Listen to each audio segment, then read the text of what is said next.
This also focuses mainly on operations with scientific notation. So we know how to write numbers in scientific notations. Now we need to know how to add, subtract, multiply, and divide those numbers when they're in scientific notation. It's going to get very tedious to expand every single number that's in scientific notation out in order to have operations with it. So if I want to write 46 trillion times 794 trillion, it's going to get really tedious to expand the number out. It would be easier if we could use a notation and just do the operation with the notation. So I'm going to give two basic numbers. We're going to do all four operations with. And yes, we could absolutely expand these out very easily, but what I want to show you is how to do it with the easier numbers. So let's start with multiplication and division.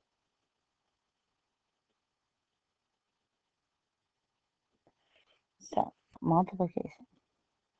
I want to do 3.25 times 10 squared times 4.2 times 10 to the fourth.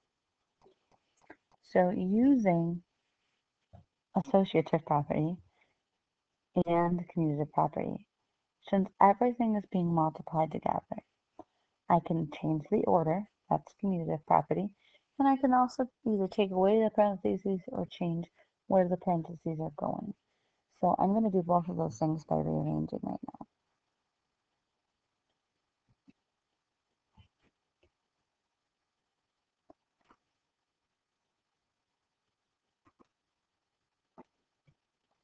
So all I've done is I've used the commutative property to switch around the numbers, and I've used the associative property to change which numbers are associating with each other.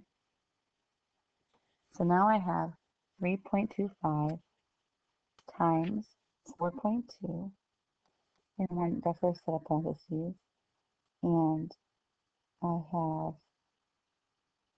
10 squared times 10 to the fourth. And this allows me to use my exponent laws, and I know that 10 squared times 10 to the fourth, since they have the same base, I can add the exponent. I know it's going to be 10 to the sixth power. Now I can just do 3.25 times 4.2, and I will get 13.65.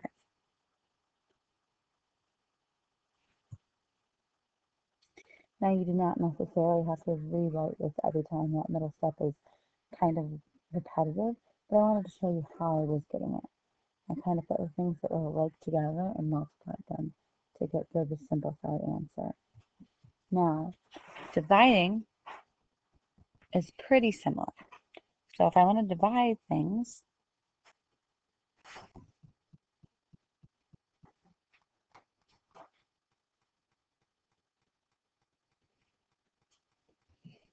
I can similarly to what I did with multiplication, I can do with division.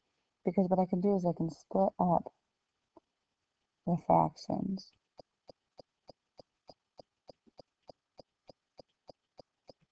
And as you see, now these two steps are equivalent because when you multiply, all you're doing is multiplying across. So what I just wrote was equivalent to what I had before, but now I can do the division, and I can find out 3.25 divided by 4.2 gives me,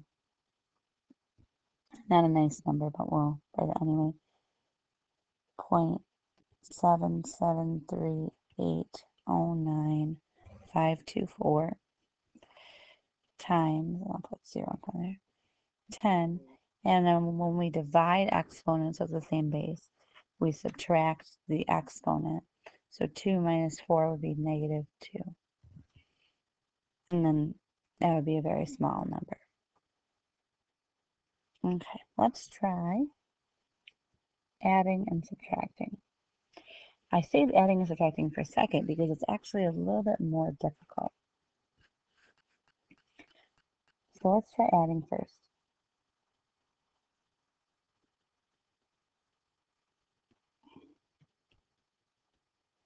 Now this time we can't use that commutative and associative property because we have multiplication and between the parentheses or inside the parentheses, and in between the parentheses we have addition. So in order to add them together, they have to be like terms. So these exponents have to be the same, and since we have a 2 in the first and a 4 in the second, that won't work. So what I'm going to do is I'm going to just get smart with it here. And I want this to be 10 squared, because then I have the same power and I can add them. Oh, let me take this away for a second. So if you can see, 10 to the fourth is the same as 10 squared times 10 squared, using our laws of exponents. And if I expand this out, I can end up with, I'm going to rewrite this beginning part, it doesn't change. I can multiply this out and I'll get 4, 2, 0, 420. It's the same thing as 4.2 times 10 squared times 10 squared. Now, despite the fact that this is not written the same, and I know the second parenthesis is not in typical scientific notation, it doesn't matter.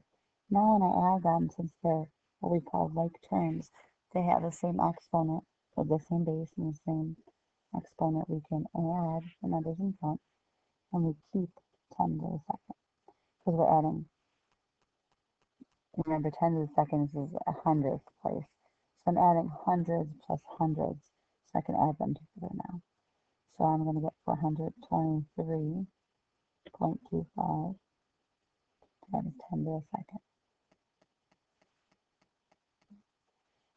Subtraction ends up being very similar. For ease here, I'm going to put the bigger one first.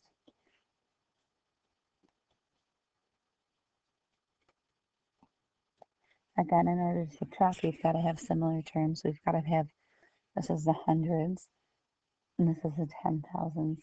So we want it to both be hundreds. So again, I'm going to write this out. Make this 420 times 10 squared.